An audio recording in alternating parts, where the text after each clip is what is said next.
Hello students. तो आज हम सॉल्व करेंगे 2024 का सीबीएसई के फिजिक्स का +2 का क्वेश्चन पेपर। तो फर्स्ट क्वेश्चन है हमारे पास, a thin plastic rod is bent into a circular ring of radius R. It is uniformly charged with charge density lambda. The magnitude of electric field at its centre is. जब हम किसी road को ring की form में bend करते हैं तो उसके ऊपर चार्ज यूनिफॉर्मली डिस्ट्रीब्यूटेड है। अब सेंटर पर इलेक्ट्रिक फील्ड क्या होगी, देखो हर पोर्शन जो है इसका every portion will produce electric field.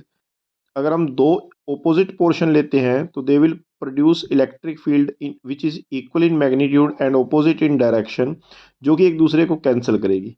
ऐसे हमारे पास सभी जो पोर्शन है ये इलेक्ट्रिक फील्ड प्रोड्यूस करेंगे ओपोजिट डायरेक्शन में एंड इन इक्वल मैग्नीट्यूड, सभी एक दूसरे को कैंसिल कर देंगे। So net electric field at centre will be zero. तो सेंटर के ऊपर नेट इलेक्ट्रिक फील्ड कितनी होगी, ज़ीरो होगी। अब हम सेकेंड क्वेश्चन रीड करते हैं। 10 capacitors, each of capacitance 1 microfarad, are connected in parallel to a source of 100 volt. The total energy stored in the system is equal to। अब देखो total energy का हमारे पास फॉर्मूला क्या होता है, half C V square. 10 capacitors हैं parallel में लगे, each capacitor is of 1 microfarad capacitance. तो 10 कैपेसिटर की कैपेसिटेंस कितनी हो जाएगी, 10 माइक्रोफैरड हो जाएगी।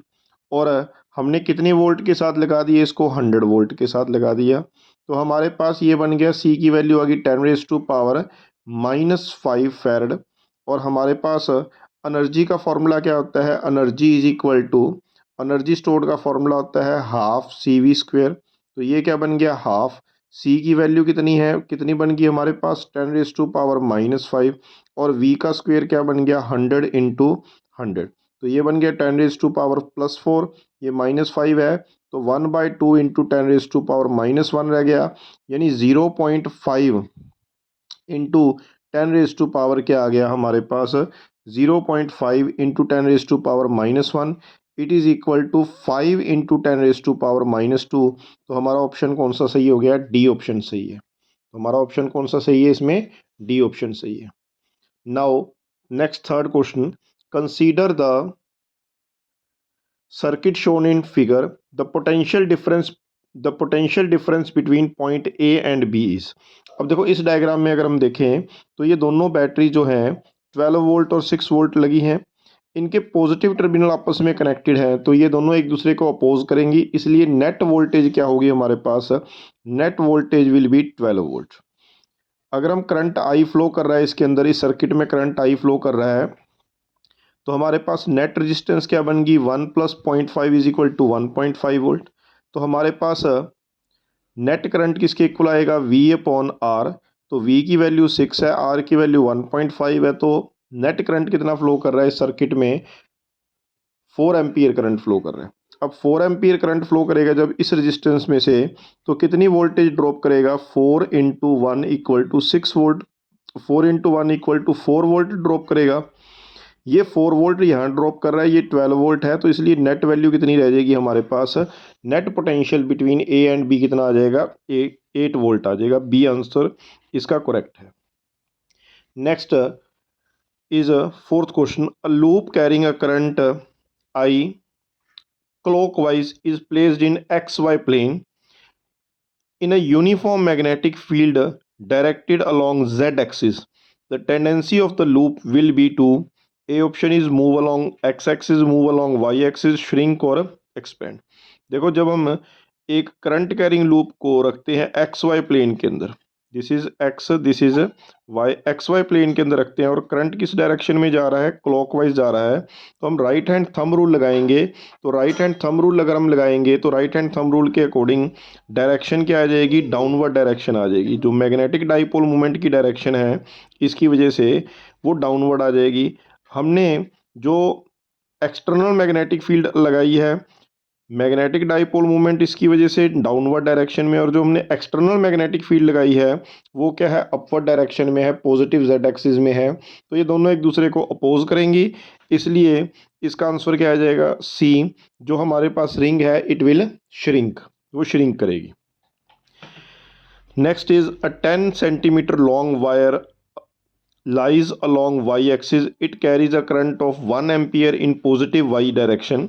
अब हमारे पास लेंथ ऑफ वायर कितनी है, 10 सेंटीमीटर मीन्स 0.1 मीटर है, और करंट कितना फ्लो कर रहा है, 1 एम्पियर फ्लो कर रहा है along x axis, along x axis flow कर रहा है। मैग्नेटिक फील्ड की वैल्यू ये दे रखी है। तो फोर्स की वैल्यू पूछी है। फोर्स का फॉर्मूला क्या होता है, आई इंटू एल क्रॉस बी।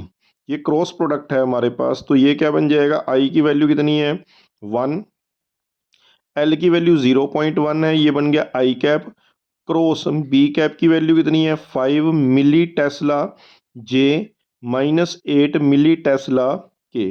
मैं टेस्ला को इग्नोर कर देता हूँ, मिली को मैं इकट्ठा लिख देता हूँ, तो ये क्या बन गया 0.1 इंटू आई कैप इंटू जे कैप करेंगे हम, सॉरी वाई डायरेक्शन में है तो वाई डायरेक्शन का मतलब यहाँ पर क्या बन जाएगा, जे कैप आ जाएगा। क्या आ जाएगा, जे कैप आ जाएगा। Current is in Y direction, positive Y direction में, not in X axis, Y direction में, तो ये जे कैप आ जाएगा। जे क्रॉस जे कितना आ गया, 0 आ गया ये वाला। फिर माइनस में क्या बन जाएगा हमारे पास, 0.1 इंटू 8 करेंगे तो ये 0.8 मिली न्यूटन आ जाएगा। एंड जे क्रॉस के इज आई कैप, तो इसका आंसर क्या आ जाएगा 0.8 -0.8 मिली न्यूटन आई कैप। तो इसका आंसर क्या बन गया, बी आंसर आ जाएगा।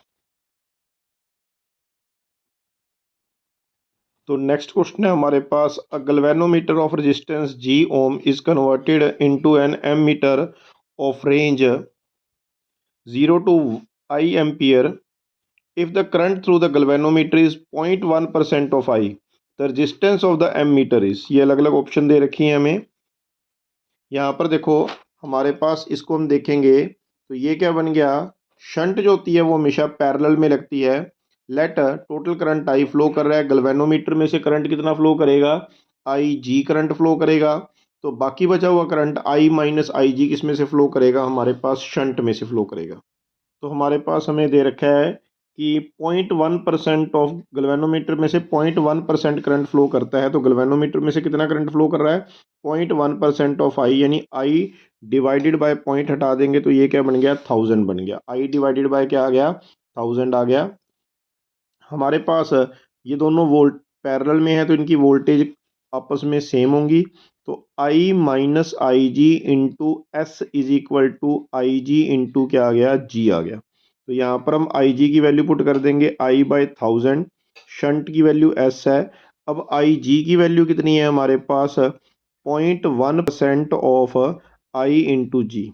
तो इसको सोल्व किया तो यहाँ पर 1000 एलसीएम आ जाएगा, 1000 माइनस 1 कितना आ गया हमारे पास 999 divided by 1000 into I into S is equal to क्या बन गया हमारे पास, I into S is equal to I divided by 1000 into क्या आ जाएगा, जी आ जाएगा। 1000 और 1000 कैंसिल हो गए, आई और आई भी आपस में क्या हो जाएंगे, कैंसिल। तो एस की वैल्यू क्या आ गई, जी डिवाइडेड बाय 999। तो ऑप्शन क्या आ गया हमारे पास, ए ऑप्शन आ गया इसका। तो इसका करेक्ट आंसर क्या आ गया, ए आ गया। नाउ नेक्स्ट क्वेश्चन हम रीड करते हैं। नेक्स्ट क्वेश्चन क्या है, the reactance of capacitance C is connected to an AC source of frequency omega is X. यानी एक कैपेसिटर है जिसकी कैपेसिटेंस सी है, उसकी हमें रिएक्टेंस दे रखी है एक्स, और उसकी एंगुलर फ्रीक्वेंसी जो सोर्स की है वो ओमेगा है। If the capacitor of capacitance is doubled and frequency of source is tripled, अगर हम कैपेसिटेंस डबल कर देते हैं और फ्रीक्वेंसी ट्रिपल कर देते हैं तो रेजिस्टेंस पर क्या फ़र्क पड़ेगा। देखो हमारे पास फॉर्मूला क्या होता है इसके अंदर है, हमारे पास कैपेसिटेटिव रिएक्टेंस का फॉर्मूला होता है 1/ओमेगा सी। तो अगर हमने यहाँ पर फ्रीक्वेंसी क्या कर दी, फ्रीक्वेंसी कर दी 3 टाइम्स, और कैपेसिटेंस क्या कर दी, डबल कर दी, यानी 2 इंटू सी। तो हमारे पास न्यू कैपेसिटेंस किसके इक्वल आ जाएगी, न्यू रिएक्टेंस किसके इक्वल आ जाएगी 1/6 ओमेगा सी, और यानी 1/6 ऑफ ओल्ड कैपेसिटेटिव रिएक्टेंस, यानी एक्स डिवाइडेड बाय 6। तो इसका ऑप्शन क्या आ जाएगा हमारे पास, ए आ जाएगा। तो इसका ऑप्शन बन गया ए। नेक्स्ट क्वेश्चन है हमारे पास, in the region in the 4 regions 1 2 3 and 4 the electric field are described as. तो ये तीनों इलेक्ट्रिक फील्ड की वैल्यू दे रखी है। रीजन 1 के अंदर ये इलेक्ट्रिक फील्ड है, रीजन 2 में इलेक्ट्रिक फील्ड है, रीजन 3 में इलेक्ट्रिक फील्ड है और रीजन 4 में इलेक्ट्रिक फील्ड है। The displacement current will exist in the region. अब देखो हमसे पूछा गया डिस्प्लेसमेंट करंट कहाँ पर है। अगर हम तीनों के इनकी इक्वेशंस के बारे में देखें तो फर्स्ट रीजन के अंदर जो हमारे पास इलेक्ट्रिक फील्ड है वो पोजीशन पर भी डिपेंड कर रही है और टाइम पर भी डिपेंड कर रही है। सेकंड वाले में ना तो पोजीशन पर डिपेंड कर रही है ना ही टाइम पर डिपेंड कर रही है, मींस रीजन के अंदर इलेक्ट्रिक फील्ड क्या है, कांस्टेंट है। थर्ड वाले रीजन के अंदर सिर्फ पोजीशन पर डिपेंड कर रही है, टाइम के साथ इलेक्ट्रिक फील्ड जो है वो चेंज नहीं हो रही। और फोर्थ में भी सेम ही केस हो रहा है बट वो कोज के ऊपर डिपेंड कर रहा है। अब डिस्प्लेसमेंट करंट क्या होता है हमारे पास, डिस्प्लेसमेंट करंट उस रीजन में प्रोड्यूस होता है जहां पर इलेक्ट्रिक फ्लक्स चेंज होती है, यानी इलेक्ट्रिक फील्ड चेंज होती है। टाइम के साथ इलेक्ट्रिक फील्ड या इलेक्ट्रिक फ्लक्स चेंज हो रही है और टाइम के साथ यहाँ पर इलेक्ट्रिक फील्ड किस में चेंज होगी, सिर्फ रीजन 1 के अंदर ही चेंज होगी। तो इसलिए इसका आंसर क्या आ जाएगा, ए आ जाएगा। नेक्स्ट क्वेश्चन है the transition of electron that gives rise to the formation of second spectral line of Balmer series. Balmer series में n1 की वैल्यू क्या होती है, 2 होती है, यानी ni की वैल्यू कितनी होगी, 2 होगी। तो हमारे पास इनिशियल जो n1 की वैल्यू कितनी होती है, 2, यानी फाइनल वैल्यू nf की वैल्यू कितनी आएगी, हमारे पास 2 आएगी। अब इलेक्ट्रॉन कहीं से भी जंप करेगा तो फाइनली वो किस में आएगा, 2 में आएगा। तो n2 की वैल्यू क्या हो सकती है, 3, 4, 5, 6, 7 एंड सो ऑन। अगर थर्ड शेल से सेकंड में जंप करेगा तो फर्स्ट लाइन बनेगी, फोर्थ शेल से सेकंड में जंप करेगा तो सेकंड लाइन बनेगी। तो इसने सेकंड लाइन का ही पूछा है तो इसलिए आंसर क्या आ जाएगा, ये 4 से जब 2 में जंप करेगा यानी हमारे पास इनिशियल वैल्यू कितनी होगी 4 और फाइनल वैल्यू कितनी होगी 2। तो इसका आंसर क्या आ गया, सी आ गया। नेक्स्ट क्वेश्चन है gallium germanium is doped with arsenic due to doping. अब देखो जर्मेनियम हमारे पास ग्रुप 14 का एलिमेंट है और इसकी हम डोपिंग कर रहे हैं। डोपिंग मींस इम्प्योरिटीज ऐड कर रहे हैं आर्सेनिक की, और आर्सेनिक हमारे पास ग्रुप 15 का एलिमेंट है। अब ग्रुप 15 के एलिमेंट जो होते हैं वो क्या बनाते हैं, एन टाइप सेमी कंडक्टर बनाते हैं, यानी इनके अंदर एक एक्स्ट्रा इलेक्ट्रॉन बच जाएगा, एक वैलेंस इलेक्ट्रॉन बच जाएगा जो कि कंडक्टिविटी को इंक्रीज करेगा। तो A option structure of gallium germanium lattice is distorted, ये गलत है। The number of conduction electron increases, तो ये आ जाएगा हमारे पास कंडक्शन इलेक्ट्रॉन क्या होगा, इंक्रीज होगा। Next two beams A and B whose photon energies are 3.3 electron volt and 11.3 electron volt respectively illuminate a metallic surface whose work function is 2.3 electron volts. The ratio of maximum speed of electron emitted due to the beam in the given region. अब देखो हमारे पास maximum speed की अगर हम बात करते हैं यहाँ पर, तो हमारे पास kinetic energy, maximum kinetic energy क्या होती है, incident energy minus work function. तो अगर हम फर्स्ट केस की बात करते हैं तो फर्स्ट केस में हमारे पास फोटोन की एनर्जी कितनी है, 3.3 माइनस 2.3 कितना आ गया, 1 इलेक्ट्रॉन वोल्ट बचती है मैक्सिमम काइनेटिक एनर्जी। और सेकंड केस के अंदर मैक्सिमम काइनेटिक एनर्जी कितनी होगी हमारे पास, जो एमिटेड इलेक्ट्रॉन होगा 11.3 माइनस वर्क फंक्शन 2.3 यानी 9 इलेक्ट्रॉन वोल्ट होगी। This is kinetic energy. तो रेशियो ऑफ काइनेटिक एनर्जी कितनी आएगी, फर्स्ट डिवाइडेड बाय सेकंड, ये आ गई हमारे पास 1 divided by 9। Ratio of kinetic energy कितनी आ गई, 1 divided by 9। Now kinetic energy is directly is equal to half M V square. तो इट मीन्स वेलोसिटी किसके ऊपर डिपेंड करती है, velocity is directly proportional to under root of kinetic energy. तो अगर हम काइनेटिक एनर्जी की रेशियो 1/9 ले रहे हैं तो वेलोसिटी की रेशियो क्या आएगी, अंडर रूट 1/9 यानी 1/3 आ जाएगी। तो इसका आंसर क्या आ जाएगा हमारे पास, सी आंसर आ जाएगा।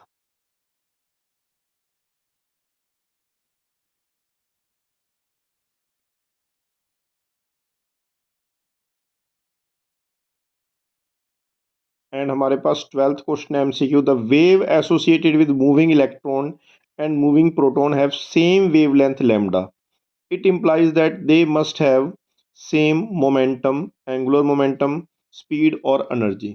अब देखो हमारे पास डी ब्रोगली वेवलेंथ का फॉर्मूला क्या होता है, lambda is equal to H upon M V. हम बात कर रहे हैं इलेक्ट्रॉन और प्रोटॉन की, इलेक्ट्रॉन और प्रोटॉन दोनों का मास अलग अलग है, लेकिन यहाँ पर ये कह रहा है कि they both have same wavelength. तो हमारे पास lambda is equal to H upon P, momentum भी होता है। अगर वेवलेंथ सेम है दोनों की, तो इट मीन्स उनका मोमेंटम क्या होगा, सेम होगा। तो इसलिए इसका आंसर क्या आ जाएगा हमारे पास, ट्वेल्थ का आंसर क्या आ जाएगा, ए, मोमेंटम। तो ये हमने 2024 जो एग्ज़ाम था सीबीएसई का, जो फिजिक्स का था, उसके हमने एमसीक्यूज़ डिस्कस किए। बाकी एग्ज़ाम हम बाद में डिस्कस करेंगे। Thank you.